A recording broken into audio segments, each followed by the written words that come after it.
Hi, everyone, and welcome back to Brian's Horror Movies for Life YouTube channel, and back to my 1980s horror series. 1982 horror movies specifically that we're in the middle of. And today we're going to take a look at a movie that I do have the physical media for. I have it on DVD from Something Weird Video, which I didn't even know was a thing. A pretty well known movie from 1982 and a first time watch for me, and that movie is Basket Case.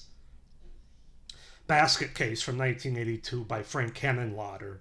Yeah, I've had this in my collection for some time now, but haven't watched it until now as part of my 1982 horror movie review. So let's just go ahead and get into Basket Case here.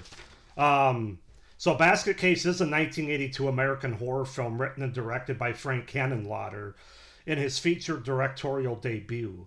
Produced by Edgar Levins, the film stars Kevin Van Henterick as Dwayne Bradley, a young man who seeks vengeance on his doctors and nurses who performed an unwanted surgery that separated him from his deformed conjoined twin brother, Belial, whom Dwayne hides in a large wicker basket. Basket Case was shot on a CP16 camera on 16mm in New York City on a budget of around $35,000. The film was blown up to 35mm for its original theatrical release. So the movie starts with Dr. Julius Lifflander, who's frightened by something outside his country home near Glen Falls, New York. A shadowed creature then cuts his phone line in power before killing Lifflander by tearing at his face. Dwayne Bradley arrives in New York City with a locked wicker basket. He gets a room at a cheap hotel right down the hall from a sex worker named Casey. He takes some hamburgers and feeds them to a creature in a basket, which talks to him telepathically. When Dwayne is out the next day, a man named Brian O'Donovan looks through Dwayne's keyhole in order to steal Dwayne's wad of money. Casey scares him off and informs Dwayne about it. Dwayne takes his basket to see Dr. Harold Needleman and befriends his assistant Sharon.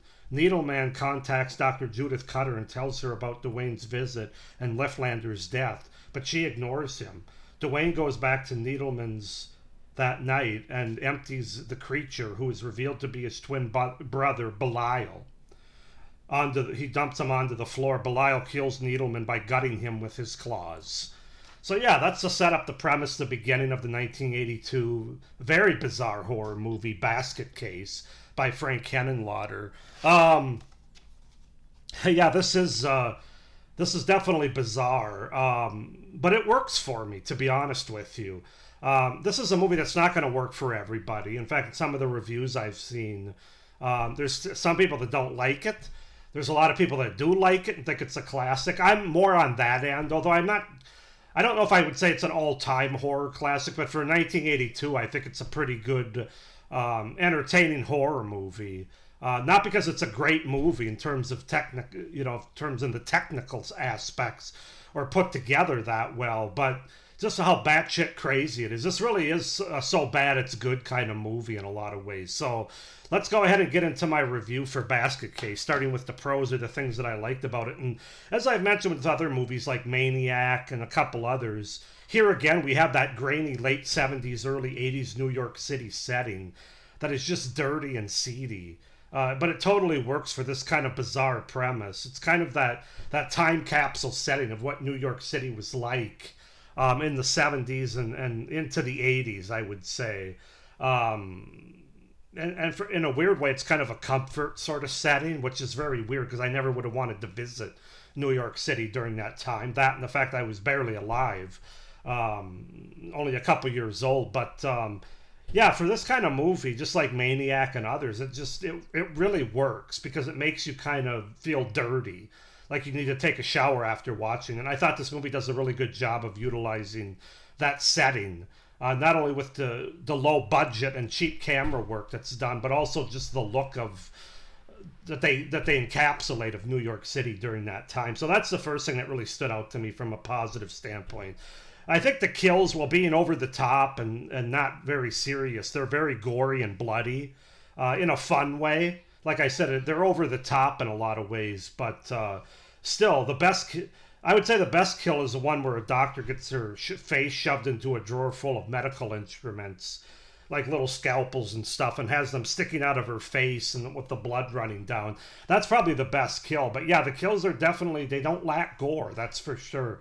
They don't lack blood. But like I said, it's more in that fun, over the top kind of way as opposed to a very serious and disturbing kind of way. Hopefully that makes sense to you. But yeah, the kills were fun, and they really work for this movie once again, and the tone that it's going for.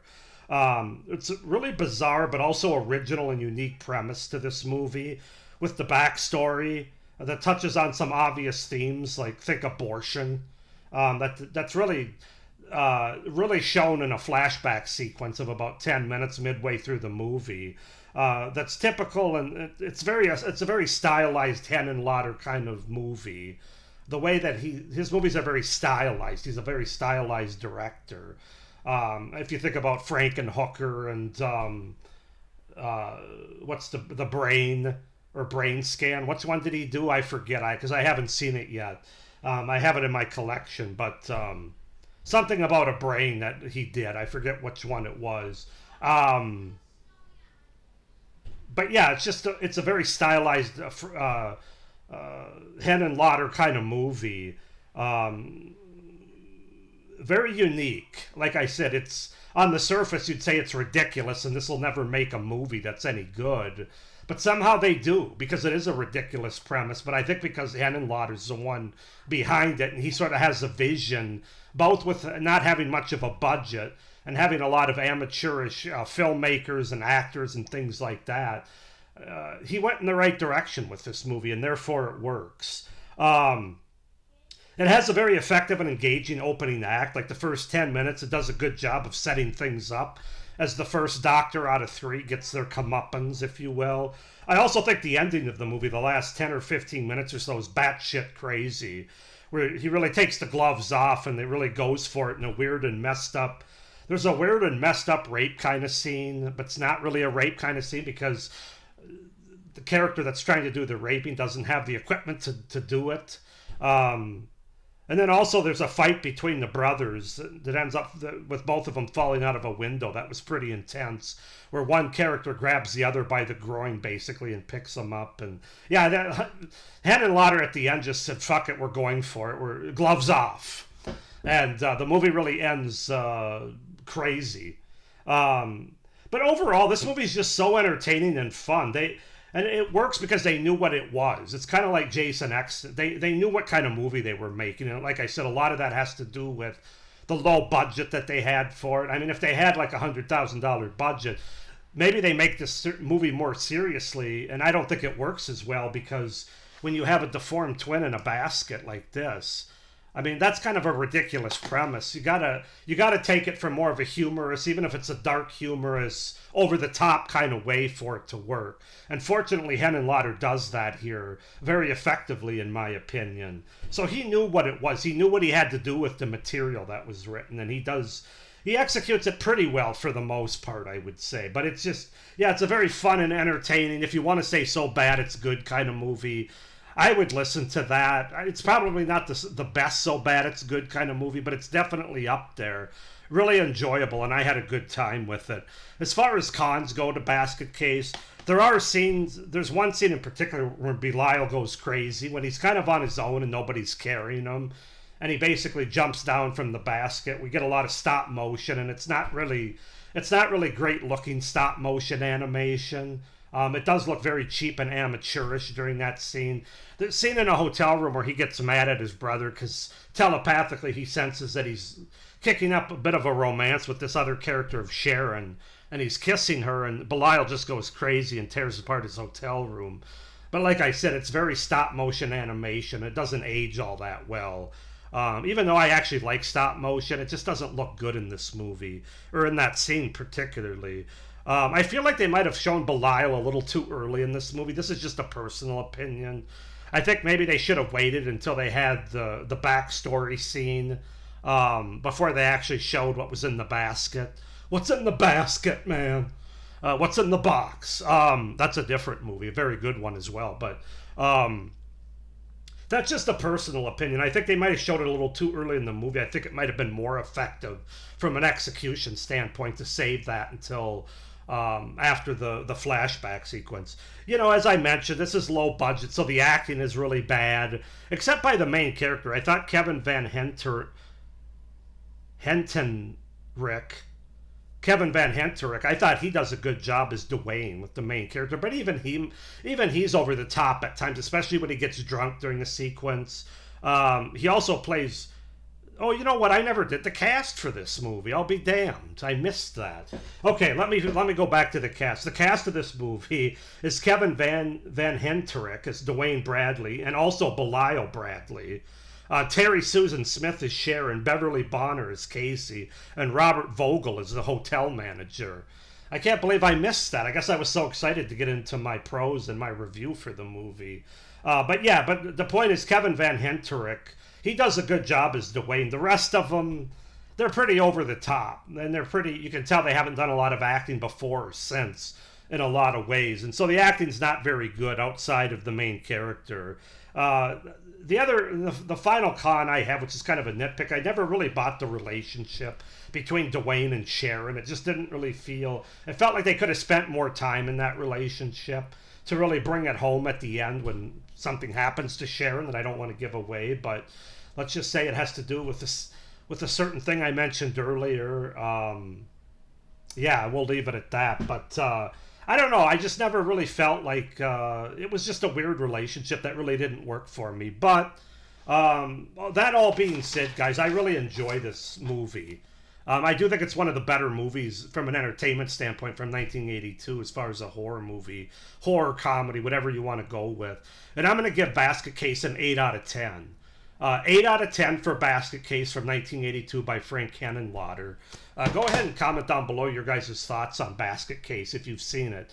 Are you one of the people that don't like it and think from a technical standpoint it really falls apart and looks really cheap? Or are you kind of more in my camp where you understand all that stuff but you just have such a fun and entertaining time with how batshit crazy it is throughout?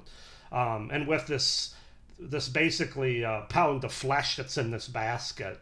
I will say the look of Belial when he's not doing the stop motion animation and he's kind of going off on his own does look pretty good, especially for the early 80s. He's got the teeth going and he's, like I said, just this big pile of flesh, and I thought it was effectively creepy. That's another thing I should mention from a positive standpoint. But yeah, comment down below your thoughts on this movie. Please like this video, hit the little notification bell, and subscribe to my channel if you haven't already. It would really help me out for the future content on my channel and my channel going forward.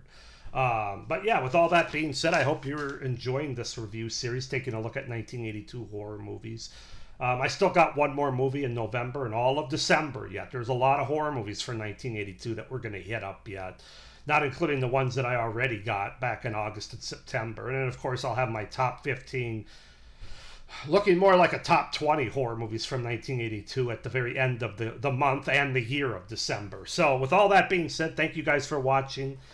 Happy Thanksgiving to everybody, for those of you that celebrate, and as always, stay scared. Bye.